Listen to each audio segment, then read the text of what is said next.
Hi, everyone. I'm Gary Null.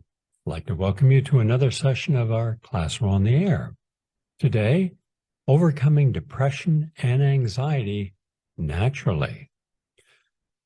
It was about 40 years ago.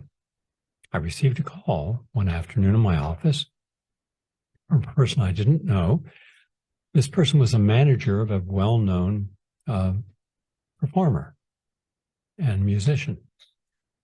And would I counsel him? I said, fine. Had a health problem. Turned out he didn't have a health problem as much as he had a behavioral problem. He was normal and fine, except when he went up on stage to perform. Then he became almost erratic. Now, the audience didn't seem to notice, but the manager did. Couldn't figure it out. So I'm sitting with a person, I'm saying, what's changed in your life? Nothing at all. Well, something had to change to make this effect. He said, no. He said, sometimes I would get a little uneasy before I'd perform. So I'd take a glass of warm milk, and that calmed me down. I felt fine. I said, warm milk. Had you been using warm milk before? No. So we did a simple test. Turns out he was allergic to milk. More importantly, he was allergic at the brain level. He had what is known as a brain allergy. And that caused him to have kind of a hyper attitude for a period of time, about an hour. He was normal after that when we got him off that and gave him something that was simpler to relax. Some non-caffeinated green tea with theanine. Theanine, which is the amino acid in green tea, can calm you down, especially if you're hyper, anxious, nervous, stressed. It's what's been used in China and Japan for centuries. When we look at depression and anxiety today, it's easy to understand why so many people are afflicted. It is not, contrary to popular opinion, a brain chemical imbalance. In fact, I have a new documentary coming out in about another 6 weeks. It's called Manufacturing Madness, and it challenges the legitimacy of the entire psychiatric profession, as well as our entire mental health field, because all of it's been based upon you have bipolar, you have schizophrenia, you have some mental condition because you have a brain chemical imbalance, and our drug will correct that. A, no drug has ever been shown accurately to correct any of this. And B, the largest study ever undertaken has shown that there is no such thing as a brain chemical imbalance. As a result, we have to rethink these mental conditions. In fact, they try to make almost every normal behavior abnormal, so they could diagnose it as a psychiatric condition, give it a number, give it a label, and that's a problem.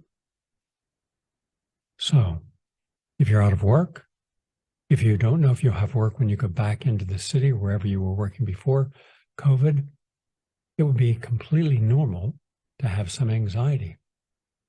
If you're getting older and you're lonely, but younger in life, you had friends, family, you went out, you did things, you explored life. You went through passages, and each passage gave you more wisdom, but also brought your life a little more narrow. Because historically, the older we get, the less is expected of us, and the less we expect of ourselves. We're told to take it easy. Why? Because we were not aging properly historically. Now, we have much more knowledge about how we should age, and we shouldn't start acting old just because we're older. In fact, we shouldn't put a whole definition on how we age, but we do. As a result, we have millions upon millions of Americans who are lonely because they're no longer connected to the social networks they once were involved in, no longer have the same work, friends at work, schedules, routines. And now they wake up in the morning and they don't have to be any place for the rest of their life. And so what's the purpose of this day? How many times can you go to a museum or an afternoon movie or go for a walk in the park, read a book, and you start thinking, this is it? This is all I'm going to do until I die. And then we start realizing the people that we used to be in touch with, not so much. Maybe they moved, but people go on. Think back in your own life, how many relationships you've had, how many friendships you've had, how many work environments you've been in. And then when that's passed, how long does it take for that to disconnect, where the people or what you shared is no longer essential to where you're at now? You have something to take its place. And nature abhors a void. So we take the voids in our life, what I call the big empty, where we're doing something, but we don't feel complete. We don't feel fulfilled. We don't feel that, wow, I feel terrific. There's something missing. And as long as we have that missing, that big empty, we frequently have a sense of unrequited angst. We just don't feel that everything's together. And maybe it's not. Maybe we're going through a divorce. Maybe we're going through bankruptcy. Maybe we are going through some insecurities. Maybe we're losing some part of our health. Maybe for the first time, we're getting pains where we never had any. Getting gray hairs where it used to be natural color. Losing our muscle mass. Maybe just looking at the world for the first time with an honest look and saying, wow, we've got problems. Yeah, we do. The world has problems. Do we individually have problems? Yes. Are these tantamount to taking over our life, so all we can focus on is our limitations and problems? It shouldn't be, but frequently it is. These are the real reasons underlying most of our depression and anxiety. How do I deal with it? Let me tell you, and it works, really works, no matter what your age, because you have as many young people with depression and anxiety than ever before in American history. So when you got the older people feeling they no longer are relevant to life, so all the things that gave them joy, they think about the apartments they once lived in when they were younger, or homes, the cars they drove. Almost everything you have in your life now has a time limit on it, an expiration date. And someday, I'm sitting here in my home in Florida. Someday, I'm in my study now, someone will be living here, knowing nothing about me or what I did. And I think about that, the things I do, that will I live long enough to appreciate them? Will someone else live them, enjoy them after me? But when you're young, you don't think about that. You're so caught up in the moment, making yourself relevant, showing you deserve respect or to succeed at something. And we all succeed at different things. It's just maintaining that success and happiness and balance in our life. Sometimes we become too responsible. We have too many responsibilities. We can't maintain them. And one day we have so many responsibilities that we begin to tip emotionally, become anxious. I just can't handle all this any longer. Maybe we don't have enough responsibilities, and therefore we feel a vacuum. Gee, shouldn't I be doing something more meaningful with my life than just spending all day on social media? Yeah, you should, but we don't. So what I did is to see if we can help people with depression and anxiety at the scientific level, not subjective, but objective, where they had something and now it's proven they don't. So I took a group of people, 500, because that's how many would fit in the church at 86th Street and West End Avenue. And every single Saturday for 3 hours, for 3 months, June to September, this was just 5 years ago, people were there who were depressed or anxious. To get in, you had to have a letter from your doctor showing you had been depressed or anxious clinically, taking meds for at least 3 years, and the average was 7 years. So this weren't some people just feeling out of ease or something not right or going through something and coming out of it. These are people who were stuck in that dark place. And it was affecting their life and relationships and their overall well-being. The first thing I did is I said, we're not going to mention the word depression or anxiety for the rest of this study. Instead, we're going to focus upon what gives us joy and happiness. We're going to put that into our life. So I want to do the following. I want us to do a little exercise I call living our life in reverse. What do I mean? Our mind is always changing. We have over 53,000 different thoughts every 24 hours. The trouble is these are random. They come, some are short, a matter of seconds, some minutes, and we can't make sense, rhyme, or reason of them. They come, they go. So what can we do about this? Well, it's relatively simple and straightforward. Start now and go back to what we call remarkable moments. Now, these can be positive, happy, exciting, remarkable moments, or they can be negative, toxic, remarkable moments.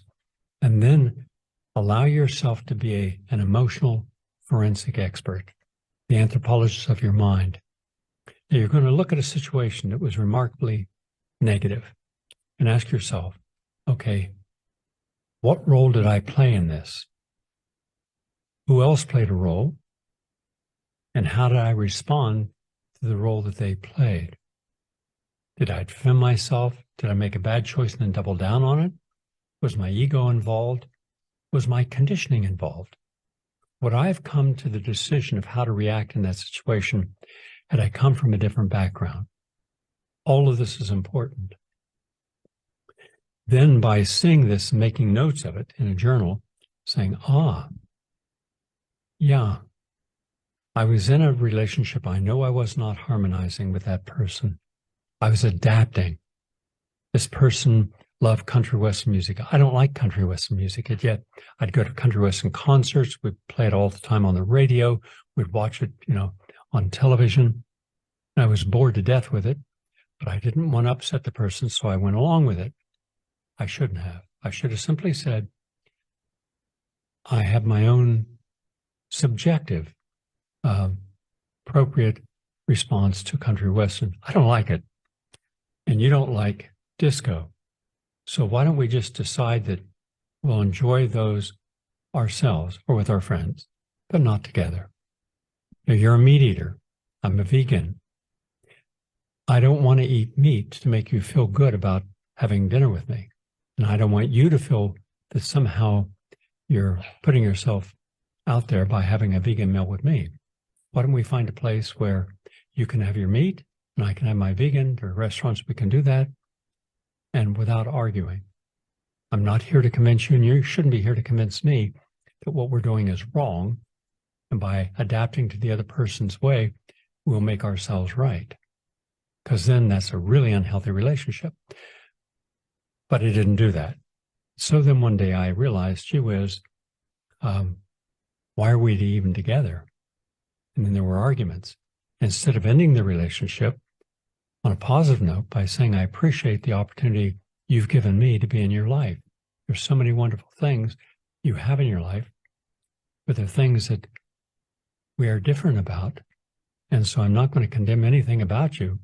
I just want to thank you for being in that journey, that passage of my life. Let it go and go on. But I didn't do that. I want to make them feel bad about themselves. They want to make me feel bad about myself. And we'd argue. About what? Our differences? So what? Relationships are not about controlling another person's thoughts or beliefs or behavior or making them over into something you can tolerate. Tolerance is not the same as acceptance, and acceptance is not the same as joyful relating. Shouldn't relationships be based upon the sharing the best of yourself with another person, but not losing yourself within the other person? It may not sound romantic, it might not be the classical way of dealing with people, but it's more honest. Think of all the anxiety that happens when we're going through a crisis and we're not able to be honest. And going through that crisis without being overly emotional. But it's how I feel. But it's not how you feel that ultimately determines the outcome of something. It's what should be what you do. So I learned a lesson, so we write that down. Now we see, there's another remarkable moment. By goodness, it's the same kind of story. Then you start seeing patterns of behavior that the crisis you've had in your life, how you have participated in them, how you've dealt with them, frequently inappropriately. Now you have a better understanding of patterns of behavior, not one-off circumstances. That allows you strength of knowledge. Surrender the old knowledge, gain new knowledge. But it's hard for people to surrender something that they're accustomed to. Maybe they've used their pushiness as a way of dominating conversations, where they have to have the last word, always be right about everything. Who wants to be around a person like that? But what if you're that person?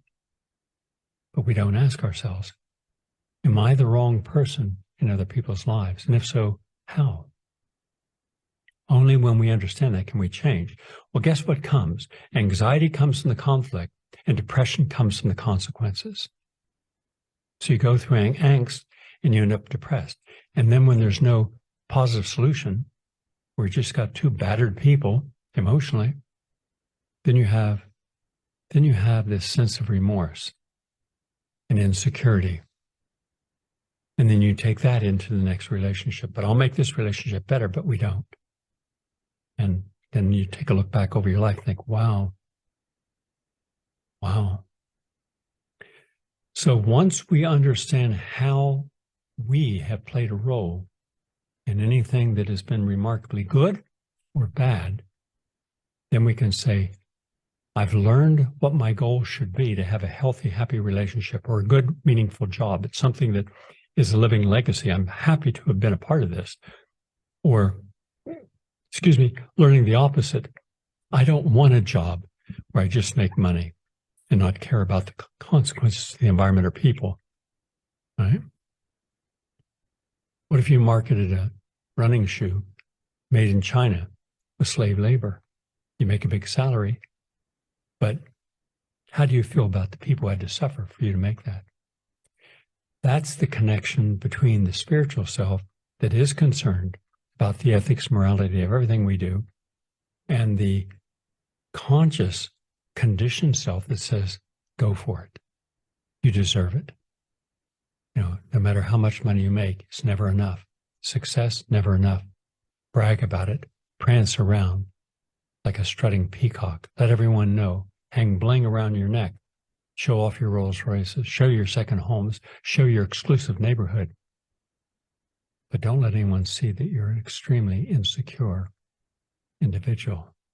It's just acting out and running as fast as you can to let people think that you're relevant. There's a big difference between having a healthy life, a healthy attitude, knowing the goals you want, but not surrendering or compromising your integrity, honesty, ethics, and values, and getting them.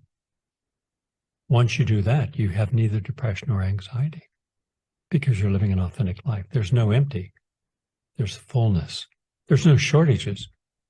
There's an abundance of love, good people, and circumstances you're happy to be a part of, opportunities you're open to accept and embrace.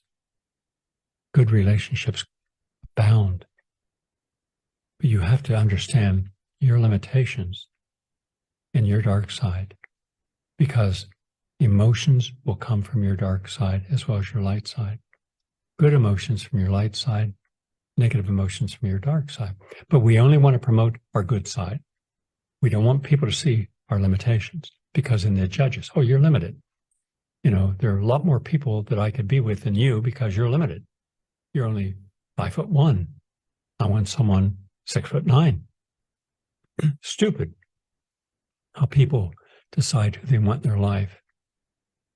In the 1970s, I was young, in my 20s, and there were singles parties, professional single parties, all over New York. There was one guy who had these. And I said, Neil, what's the purpose of this? He said, well, it's a professional singles mixer that starts early, 7 o'clock. So people go from work to here. Now, these are generally people who are lawyers, doctors, engineers, accountants, dentists. And a lot of them have already had relationships, been married. But it's a dance. And so people can give themselves the excuse they're going to a dance, but it's really to connect.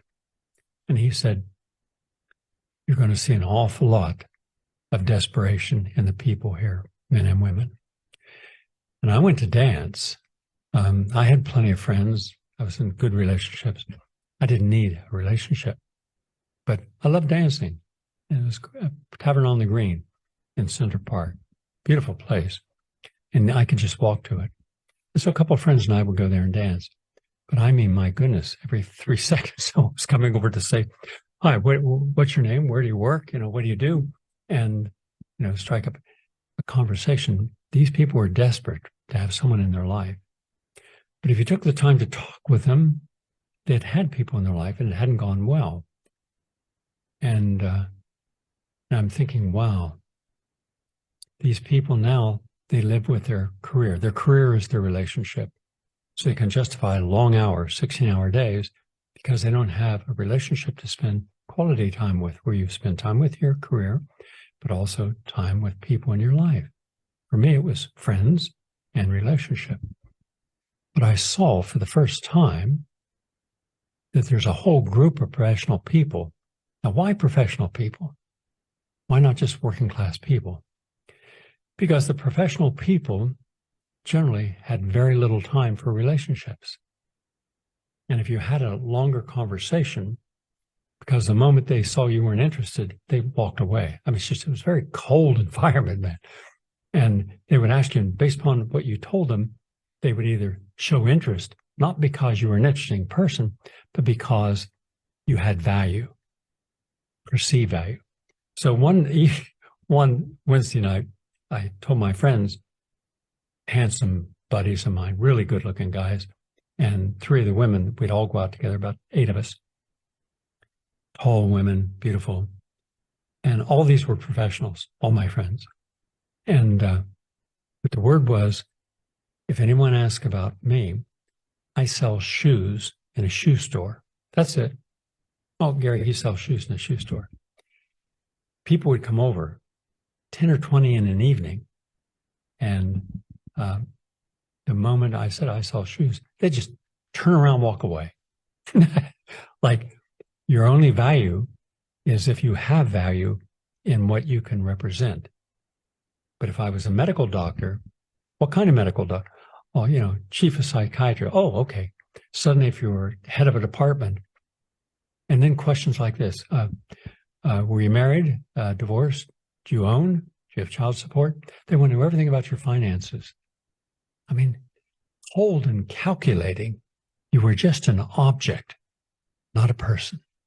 Then you realized why these people are just, today I would say it would just be like the dance of the walking dead. Just zombies.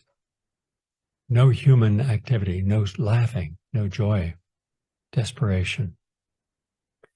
Well, we don't have that today. That was a time, the disco was a time, came and went.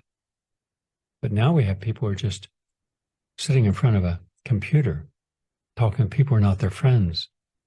Non-human communication. Safe, voyeurs, passive, spectators. What's that lead to? Depression and anxiety. So I asked the people in this 3-month study, no television, no radio, no newspapers, no magazines, no internet for the next 3 months. Well, it's like asking a heroin addict to take the needle out of their arm, go cold turkey. Not easy to do, but they did it.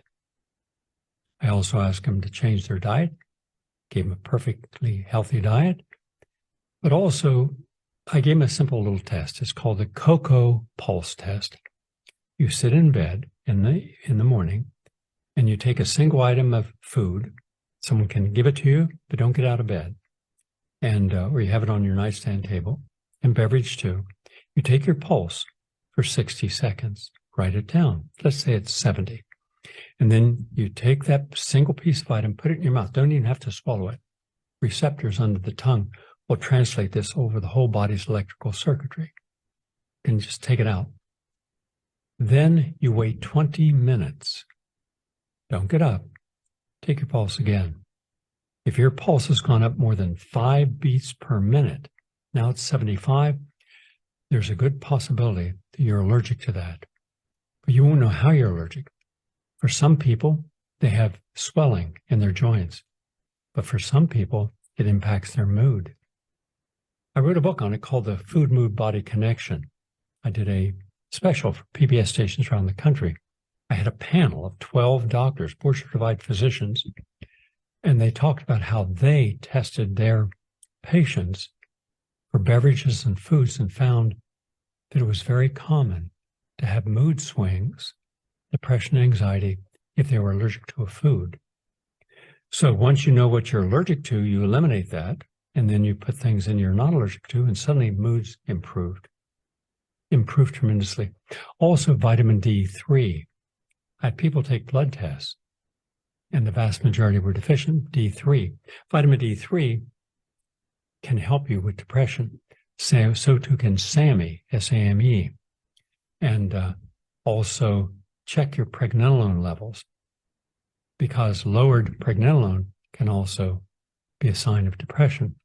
Check your thyroid gland, underactive thyroid. Easy test to take, not expensive.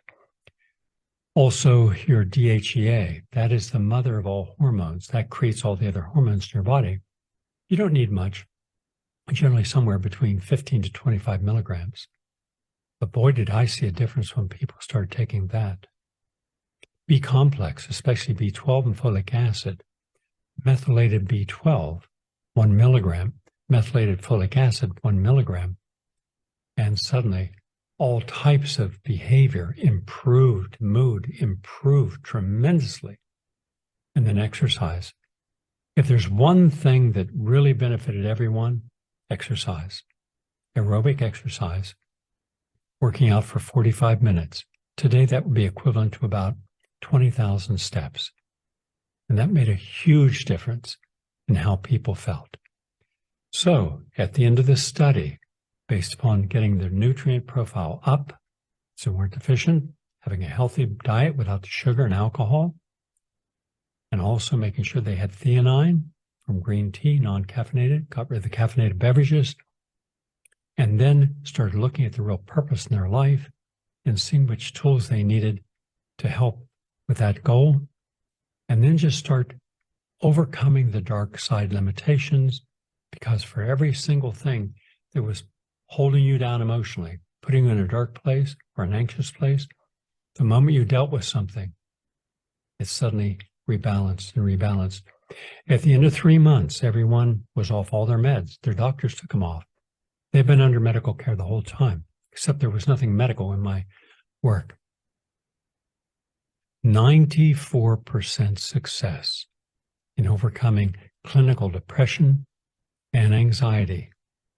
94%. I looked at the scientific literature and I could find no scientific study in world history that had the same results with any medication or medical treatment. If there was no medication and no medical treatment. Dr. Martin Feldman, board-certified neurologist, qualified in psychiatry, oversaw the study. Luann Panisi, 45-year registered nurse, Barbara Duggan, 45-year registered nurse, and nurse practitioners. I had a whole team there every week because we had measurements we were taking to see how people were doing. We're doing daily or weekly communication with these people. So I had a whole team. We filmed it all. I have the before and after results. I have them talking on their very first day, and I have them talking on their last day. You see a lot of smiles and laughter on the last day.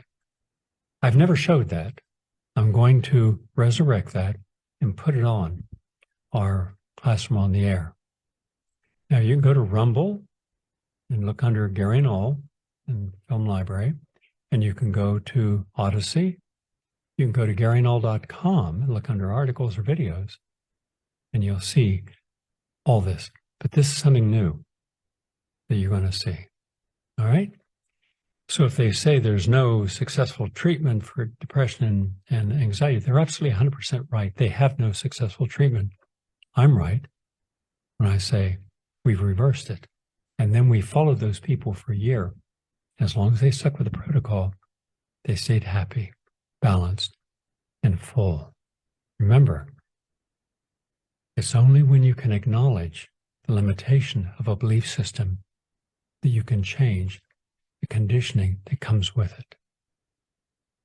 Thank you for watching this. And remember, the most progressive, and I'm not talking about the political progressive movement, which is very corrupt in my opinion. I'm talking about finding positive answers to all of our challenges. Progressive radio voices. PRN.Live has all that.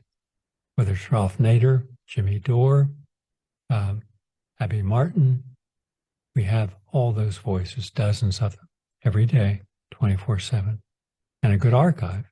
So if you're busy in the daytime, download a show you feel you can benefit from in the evening. And Dr. Peter Bregenauer, or if you have depression, anxiety, or any mental condition, his program is the best in America. Mine's at noon every day, Monday to Friday, and Tuesday evenings at 7 p.m. Thank you for watching and have a nice day. Are you tired of closed-minded programming? Well, look no further than PRN.Live, the home for progressive voices.